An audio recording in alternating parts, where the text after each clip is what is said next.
Mónica, Matías, ¿cómo les va? Muy buenas noches. Estamos de brazos cruzados. La pesca artesanal del sur del país está muerta. El Estado chileno junto con la industria salmonera nos contaminaron, nos dañaron, nos saquearon.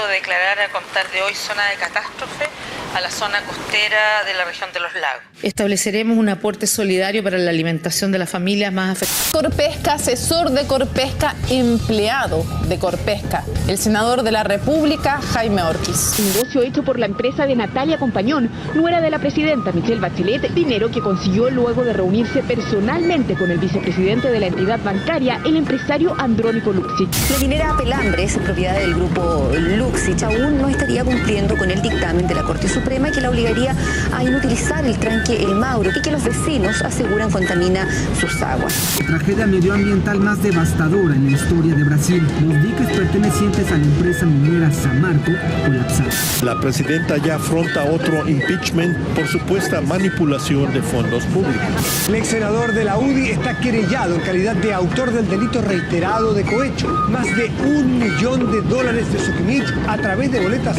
falsas. Derrame de cianuro en Argentina. La emergencia se produjo en una mina de oro ubicada en el noreste del país. Hoy lo que hay que hacer es decir que son cosas que pueden llegar a pasar. La ciudad de Puerto Varas. Así se dio inicio a la segunda jornada de la 11ª Cumbre de la Alianza del Pacífico para ahondar en temáticas como la integración comercial. Y el canciller Geraldo Muñoz suscribió el acuerdo transpacífico-Nueva Zelanda, lo que ha generado una serie de críticas de parlamentarios, mientras que para este jueves, de hecho, ya está convocada una manifestación ciudadana en contra del TPP y queremos conversar más acerca.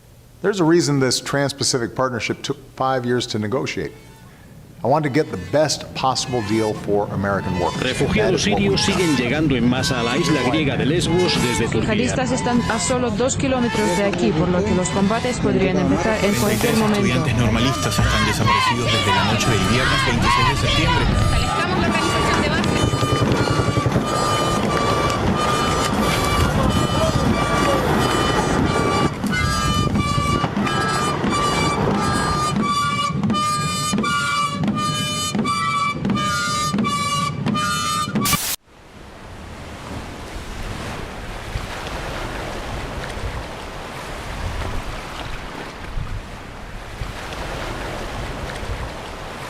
La crisis es un concepto griego. Para Hipócrates la crisis era el momento cumbre de una enfermedad. Si hablamos de una crisis actual, sí que tenemos un primer síntoma, que es la crisis económica.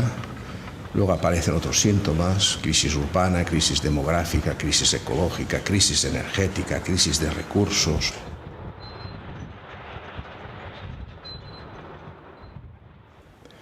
La crisis es el momento clave en que se manifiesta este tipo de enfermedades, esta enfermedad que es el régimen capitalista.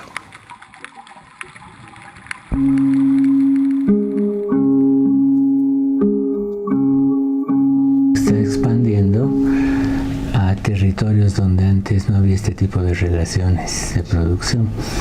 De hecho, primero todos los territorios que eran parte del bloque soviético se han privatizado y han entrado en una dinámica capitalista. China también está en un proceso de industrialización y de crecimiento capitalista intensivo, y en la medida en que crece China está explotando de manera más intensiva África y América Latina. Si estamos en crisis nosotros, porque cada vez más descargan sobre nosotros las consecuencias de lo que se llama acumulación por desposesión o por despojo o acumulación por robo. Los países del sur, históricamente conquistados y colonizados, subsidian ecológicamente el desarrollo, entre comillas, desarrollo industrial, consumista de los países del norte, de las llamadas grandes potencias. Subsidian ecológicamente a través de una impresionante transferencia de materias, de nutrientes y de energía que se va desde nuestras tierras a abastecer la industria y el consumismo de los países más poderosos. Es decir, nosotros estamos exportando materia prima, es decir, agua y energía en sus formas más elementales, más básicas, para abastecer este consumo desigual del mundo. Y esta etapa es una etapa que se ha desarrollado en esta última etapa del capitalismo que llamamos el neoliberalismo, ¿no? Que se desata en los años 70 y que tiene que ver también justamente con el momento que estalla la crisis ecológica global.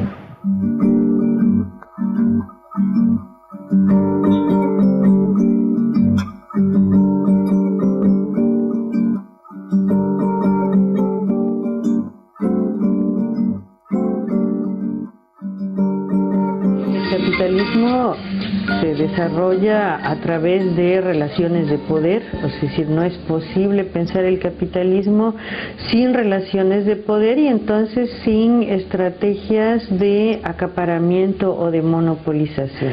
Y entonces el territorio siempre es uno de los propósitos fundamentales de la dominación capitalista.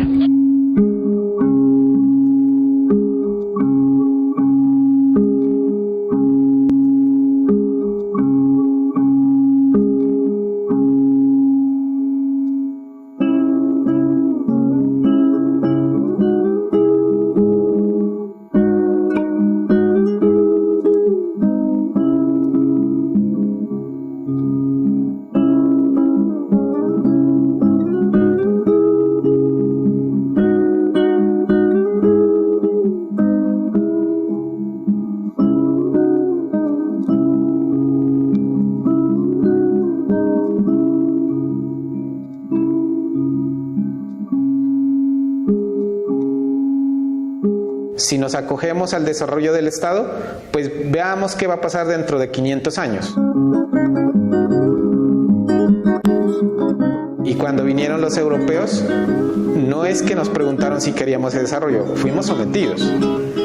Y hoy, después de 500 años, encontramos que hubo genocidio, encontramos que nuestros territorios fueron saqueados.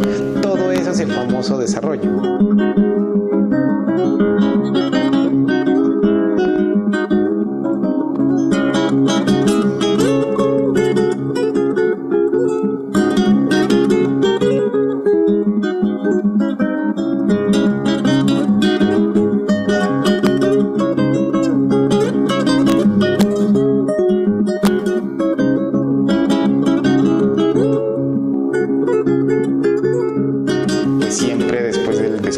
Hemos venido siendo como cada vez yéndonos como a más a los rincones, ¿no? Que la desterritorialización pues ha sido desde muchos años atrás.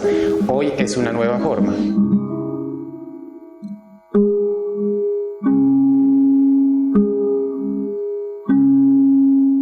Históricamente, estos modelos de reordenamiento territorial impuestos sobre las comunidades han necesitado siempre de la violencia, pero la continuidad de estos ordenamientos territoriales verticales, impuestos, exógenos, que se da en las lógicas de ordenamiento territorial, de constitución de municipios, de constitución de provincias, de estados, de regiones, y todas las lógicas de ordenamiento territorial también de la modernidad y el desarrollo siempre han necesitado de la violencia para constituirse.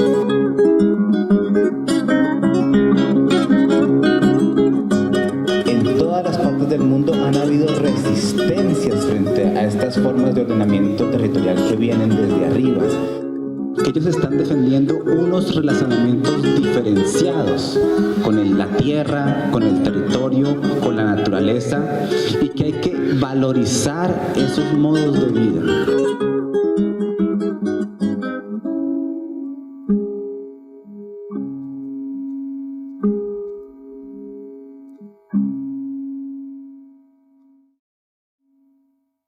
Estamos viviendo una época de capitalismo neoliberal salvaje, donde las prácticas extractivistas, que son las que facilitan, que son las que posibilitan el saqueo de los recursos naturales, principalmente el agua, los minerales, los hidrocarburos y también la alimentación, requieren una base material de infraestructura.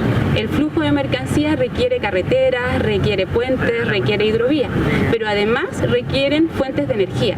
Y para eso es necesario generar grandes megaobras como las termoeléctricas, la hidroeléctrica, la geotermia, que permitan nutrir energéticamente el saqueo capitalista.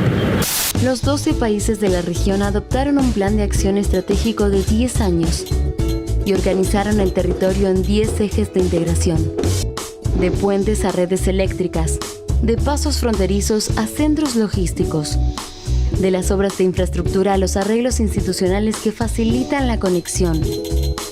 Hoy son cerca de 600 proyectos y una inversión estimada de $182.000 millones en energía, comunicaciones y transporte en todos sus modos, con foco en 31 iniciativas de alto impacto que constituyen una agenda de proyectos prioritarios de integración. Mejor Estamos ante un conectados momento y ante un caso crítico en la historia del proceso de colonización, expansión de la modernidad colonial capitalista, y donde el IRSA no es un dispositivo técnico o un instrumento de una geopolítica de la dominación más, sino que hace parte de esta nueva dinámica donde la dominación y la colonización adquiere completamente otros ribetes, otras dimensiones, donde estamos en un proceso de colonización de los mundos de vida ya prácticamente totales.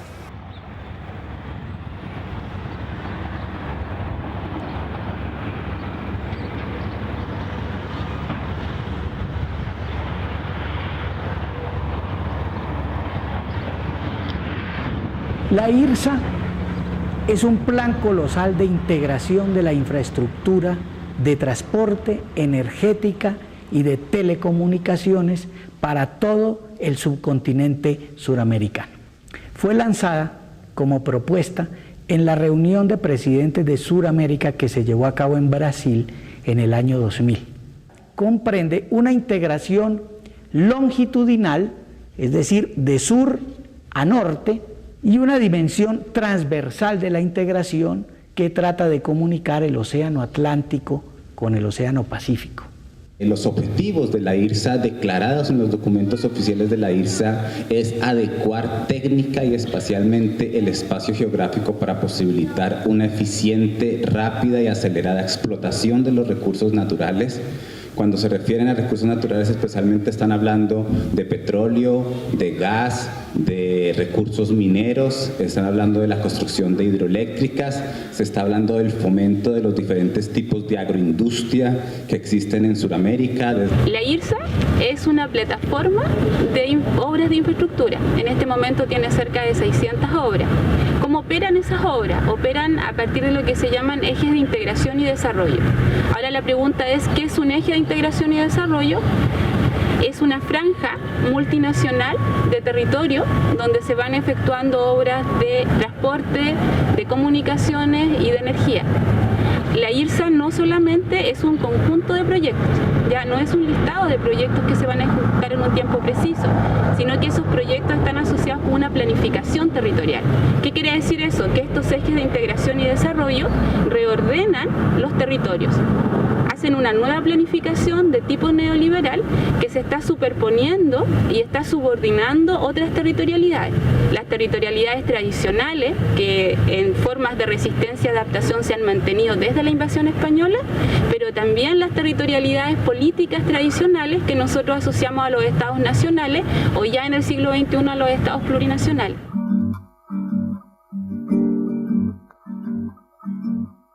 Si uno recorre los territorios, hay una invisibilización de este megaproyecto.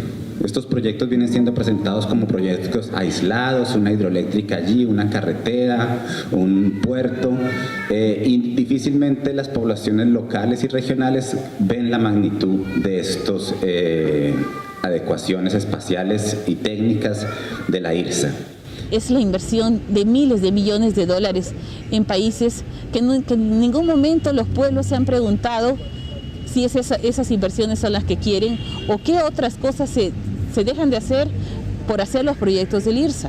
Todo el dinero y todo el recurso que tiene la banca internacional tiene dónde colocarla, las obras de infraestructura son carísimas y tienen cómo tenernos sometidos y cobrarnos para siempre. Participan los 12 países que forman parte de Sudamérica.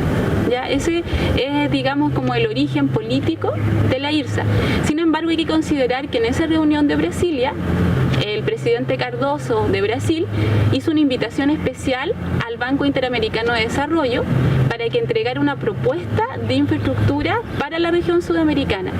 Entonces, si bien se marca un hito, la cumbre, asociada a este deseo de integración de los 12 países sudamericanos, el actor que podría considerarse como clave en la IRSA desde su inicio hasta el presente es el Banco Interamericano de Desarrollo. La infraestructura que es fundamental. Siempre recuerdo a Felipe González haber dicho una vez, no, mire, es mucho mejor una carretera que un tratado. No está mal lo que dijo. Yo creo que en el fondo la infraestructura abre puertas y permite realmente además vigorizar la economía cuando el ciclo está bajo. En ese inicio, el trabajo del Banco Interamericano de Desarrollo también se complementa con otras fuentes de financiamiento, principalmente el CAF y el FONPLATA, ya que son bancas que generan préstamos para la ejecución de las obras.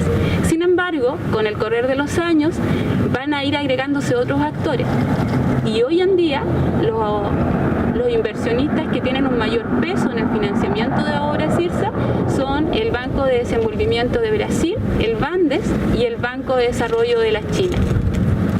Hay un sistema de licitación de las obras en el cual estas empresas concursan para adjudicarse los proyectos y ahí se pueden destacar principalmente empresas de origen brasilero que con el apoyo del gobierno de Brasil, específicamente durante el mandato de Lula da Silva, lograron un proceso de internacionalización hacia el resto de los países de Sudamérica. Las más importantes de estas translatinas son Camargo Correa, la OAS y la Odebrecht. Es importante tener en cuenta que unas cosas son las obras en sí, de infraestructura, los puertos, las carreteras, los túneles, las canalizaciones de ríos, las hidroeléctricas, y otras son, después de hechas las obras, todas las economías que se potencian. La llegada de industrias mineras, la llegada de inversiones en compra de tierras, la llegada de empresas embotelladoras de agua, etcétera, etcétera, etcétera.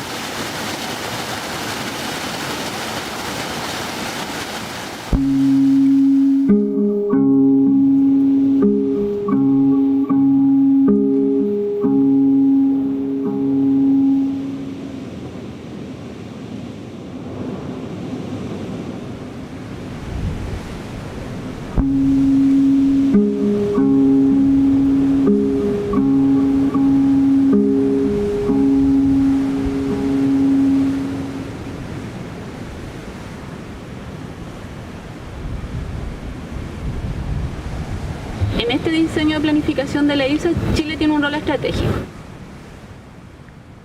Consiste en que un país que tiene una larguísima costa, lo que significa que tiene una serie de puertos. Y hay que pensar que los puertos son la puerta de entrada y la puerta de salida para la circulación de las mercancías hacia los mercados asiáticos. La primera prioridad de la política exterior de Chile son las relaciones con nuestra región, con América Latina y el Caribe, y con especial énfasis en América del Sur. Somos un país de la región, nos sentimos parte, le hablamos al mundo desde lo que somos latinoamericanos, con el enorme potencial que tenemos en energía, en recursos naturales, en agua, en una población joven. Y además esta potencialidad para Chile se refuerza con esta dimensión bioceánica. Chile ha desempeñado un importante rol en una serie de iniciativas bilaterales y multilaterales para establecer, activar y fortalecer los mecanismos de integración física con los países de la región. En Chile no se habla de la IRSA, en Chile se habla de proyectos aislados que aparecen como fragmentados, en Chile no hay una manifestación pública masiva, ya sea a favor o en contra de la IRSA, porque es completamente desconocida, ¿ya? Ahora, ¿cómo se da eso? Se da porque en el caso chileno ha habido un manejo comunicacional que desvincula obras puntuales como el túnel de Agua Negra o como la ampliación del puerto de Valparaíso con lo que es el IRSA. Se presentan como obras aisladas que aparecen como propuestas gubernamentales y eso las desvincula de lo que es la plataforma IRSA, por lo menos en términos comunicacionales. Pero lo que hay que tener claro es que Chile ha tenido una participación activa en la IRSA. De hecho, a Chile le correspondió hace unos años atrás tener la presidencia pro tempore. y ha sido manejado a nivel político, tanto en el Congreso como en las diferentes comisiones que forman parte de esta plataforma. Hay muchos personajes que hoy en día están siendo visibles en noticias de prensa, como el mismo Cheire, que ha cumplido un rol en esto como un experto en corredores bioceánicos. O el caso de Orpi, que asociado con el desarrollo de la SOFRI, también se inmiscuyó y se involucró en lo que son los corredores bioceánicos en la zona norte. Esto se habla hace más de 30 años. Esto de que Chile sea un país plataforma y servicios da a regiones como esta un tremendo potencial.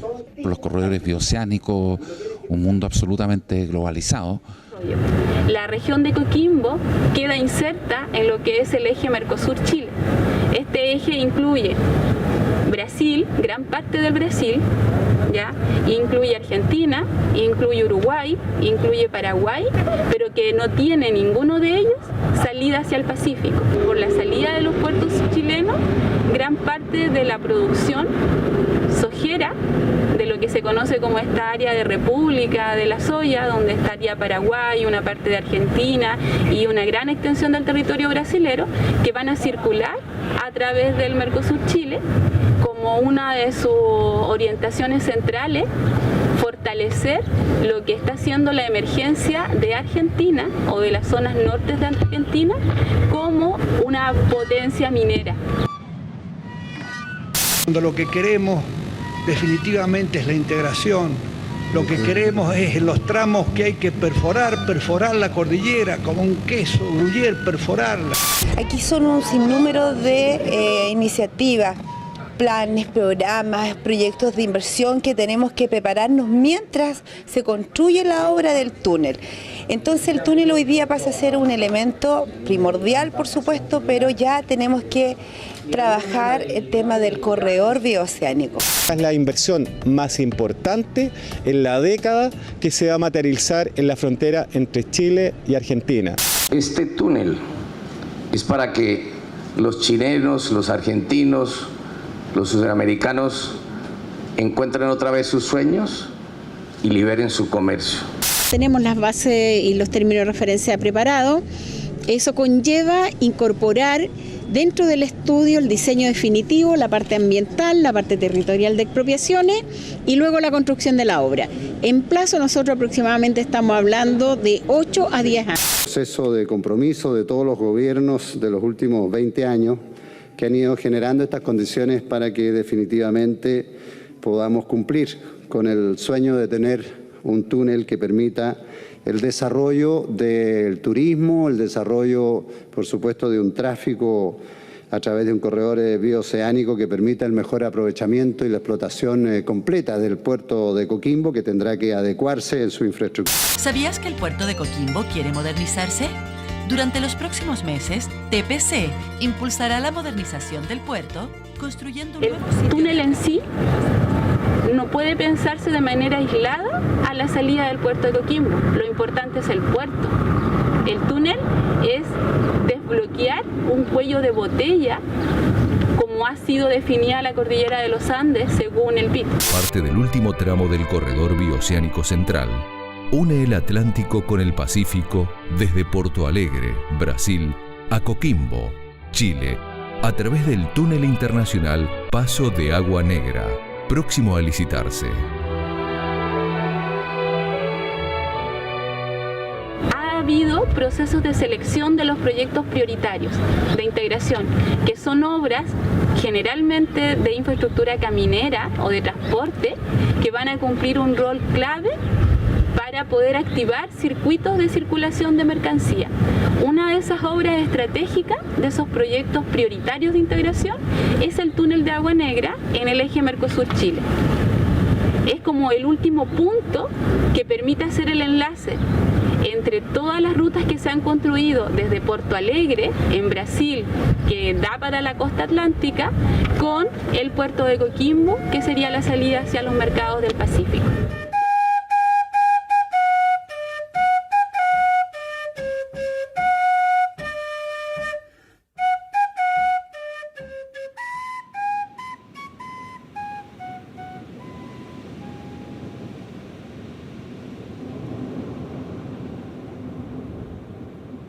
lo vemos nosotros como un desastre ecológico que no se presenta así.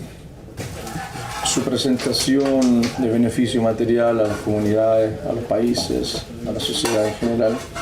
Detrás de eso encontramos solamente la mentalidad fría de grandes corporaciones que están bajo un contexto trabajando, explotando la naturaleza, sin medir las consecuencias que posteriormente vamos a sufrir nosotros, los habitantes del planeta y nuestra madre tierra.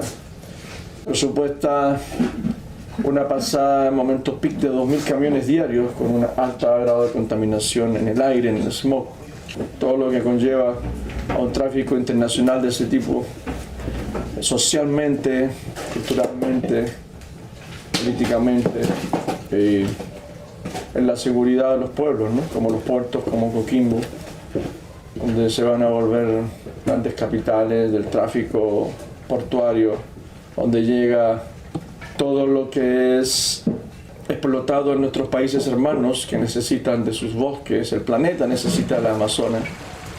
Nosotros lo vemos como un gran desastre ecológico y como una gran tarea para aprender y conocer más la riqueza natural que tenemos nosotros aquí, específicamente en Chile, en el Valle del Elqui.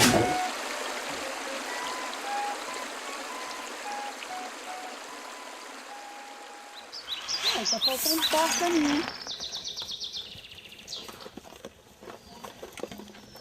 1, 2, 3, 4, falta. Então no mato.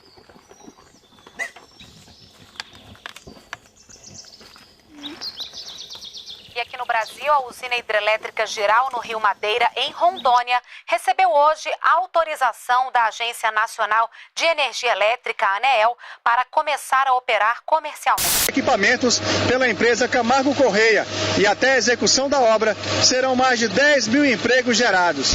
Uma potência instalada de 3.750 megawatts, o suficiente para abastecer mais de 10 milhões de casas. Tudo que nós queremos, nós temos aqui. Nós não compramos farinha, não compramos banana, não compramos macaxeira. Muito difícil, nós não compramos carne, peixe.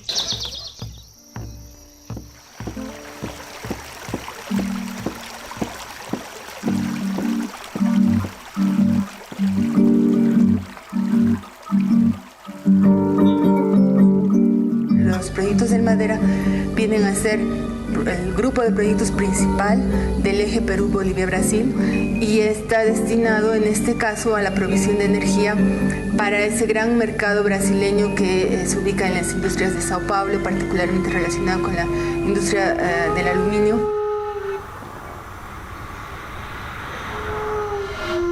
A Amazônia brasileira, a Amazônia peruana, a Amazônia colombiana, Bolívia, equatoriana, no objetivo de saquear, ligar energeticamente, ligar rodovia, ferrovia, hidrovia, no objetivo de tirar riqueza, né? E só é possível tirar riqueza se tiver muita energia, se tiver estrada, se tiver hidrovia, e isso começa pelo Rio Madeira.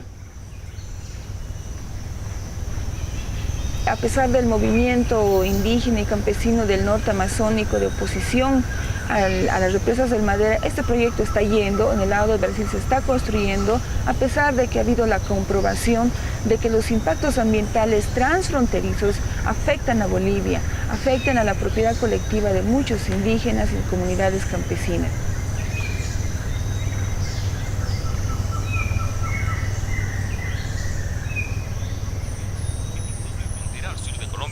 Con una extensión aproximada de 468 kilómetros.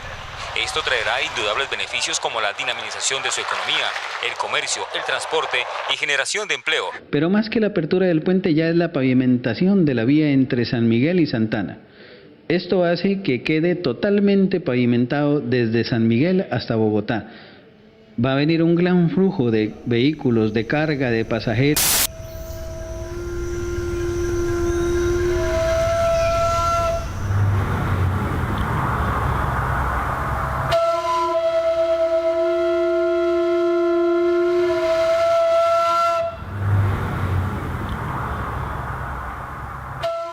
El famoso proyecto IRSA pues es infraestructura, minería y ocupación de nuestro espacio.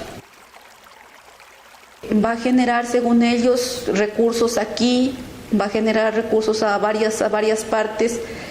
Y yo digo, nosotros no solamente podemos vivir de la plata, nosotros para poder vivir necesitamos el agua y el aire, el oxígeno, que es lo que nos mantiene a nosotros.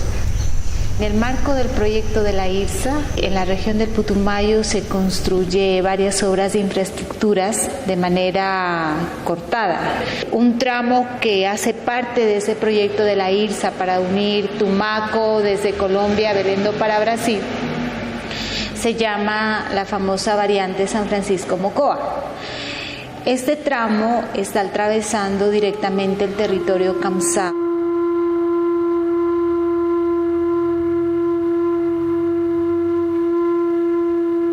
La idea de desarrollo que nos está vendiendo el capitalismo mundial y con estos proyectos de la IRSA es totalmente contraria a la vida normal que hemos llevado las poblaciones indígenas en armonía con la naturaleza. Es totalmente contraria, es más, es destructora de ese equilibrio natural. Por eso está poniendo en riesgo la vida, no solamente de las poblaciones indígenas, sino la vida de todos los humanos en este planeta Tierra.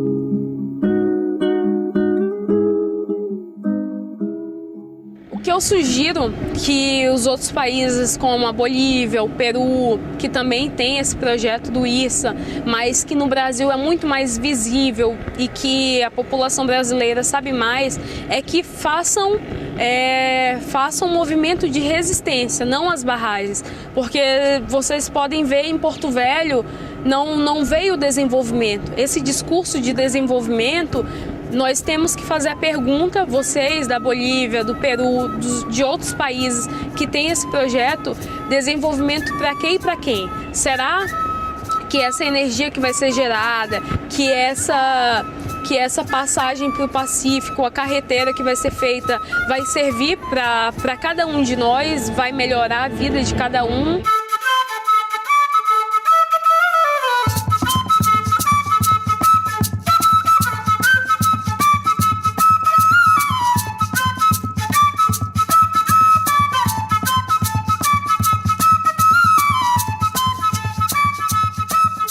Quiere el gobierno más que todo es hacer una carretera por el medio del Tignis y nosotros no queremos, porque una vez haya esa carretera se van a entrar todos los cocaleros, los que sacan madera.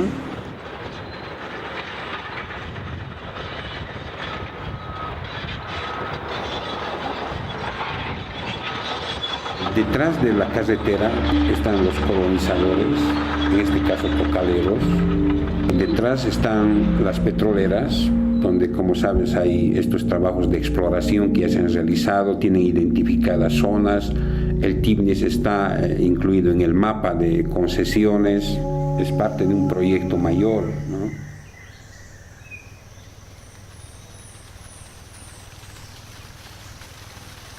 El 2010, una asamblea de corregidores donde deciden la carretera no iba. Y el primer mandato que sale del encuentro de corregidores es la defensa del territorio indígena y Parque Nacional Isibo-Rosebedo. La carretera no se construya por medio del TIPNI. Dentro de ese mandato también estaba llevar adelante, ejecutar una marcha de los pueblos indígenas para hacer respetar este territorio frente a un proyecto que venía, por ejemplo, a través del gobierno nacional. Bolivia, la represión a una marcha indígena en contra de la construcción de una carretera bioceánica generó una crisis en el gobierno de Evo Morales.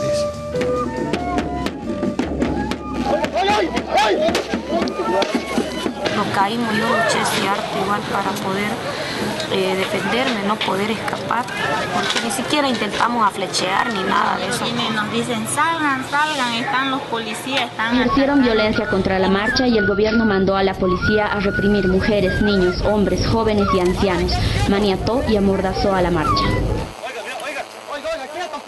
Para nosotros, esta marcha, esa intervención, no fue únicamente la humillación de los 34 pueblos, 35 pueblos que estábamos marchando. A partir de ahí, la marcha dejó de ser una marcha regional, una marcha de Tifnis, se convirtió en una marcha nacional y se convirtió en una marcha internacional.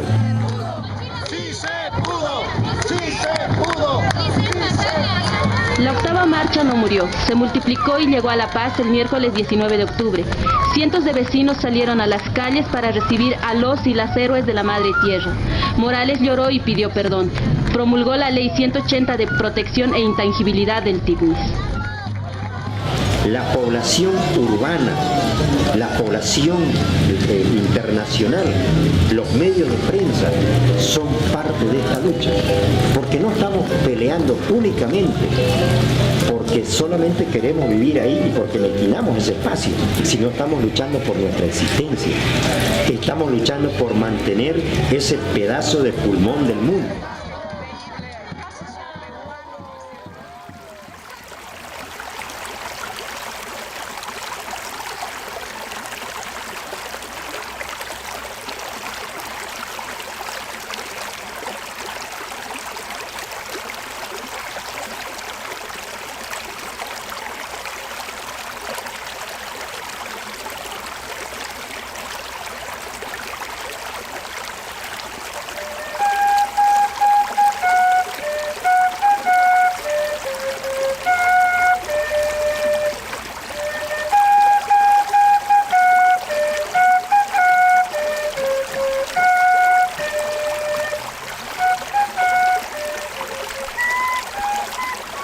La lógica temporal y espacial de la IRSA no es la reproducción de la vida, es explotar los recursos a la mayor velocidad y eficiencia posible. La lógica de recreación de nuestros rasgos socioterritoriales sí es la lógica de la reproducción de la vida. Por eso hemos sabido cuidar el agua, cuidar la tierra, cuidar los alimentos, y eso tiene que ser defendido.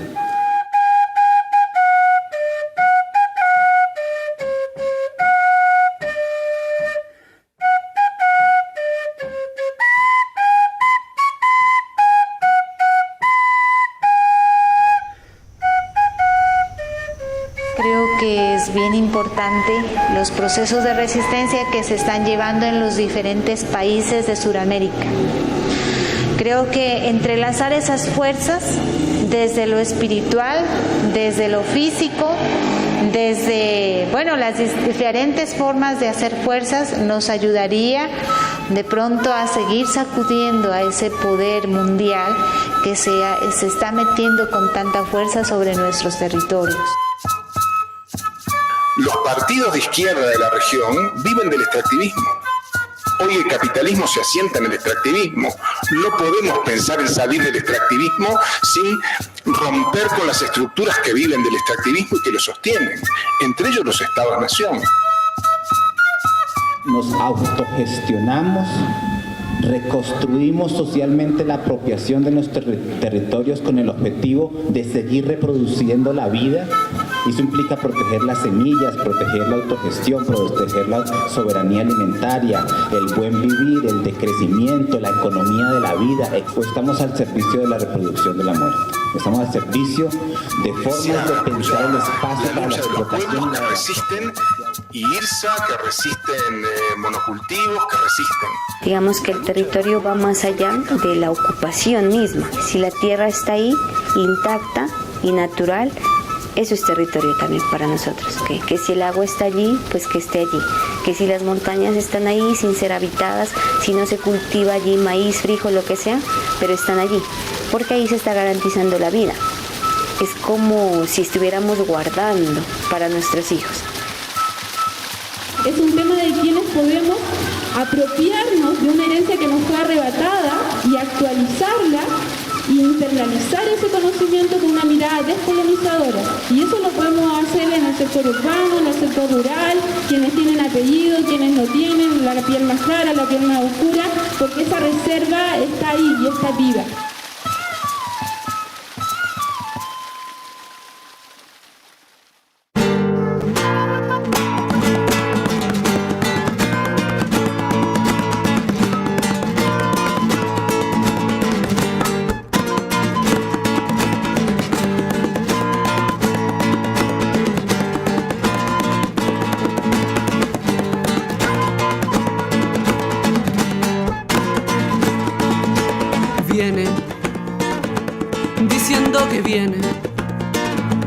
Diciendo que tiene lo que nos mantiene, dice que nos quiere ayudar, pero que tiene que acá no tengamos. Ojalá sea un río porque nos secamos, y ojalá sea de agua y no de oferta laboral, no nos conviene.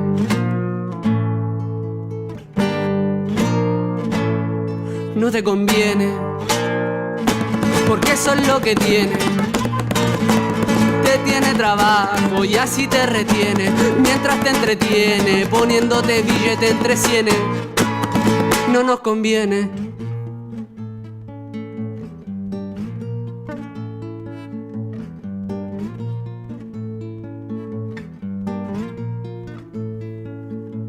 Viene haciendo humo el viento y hace cemento la tierra.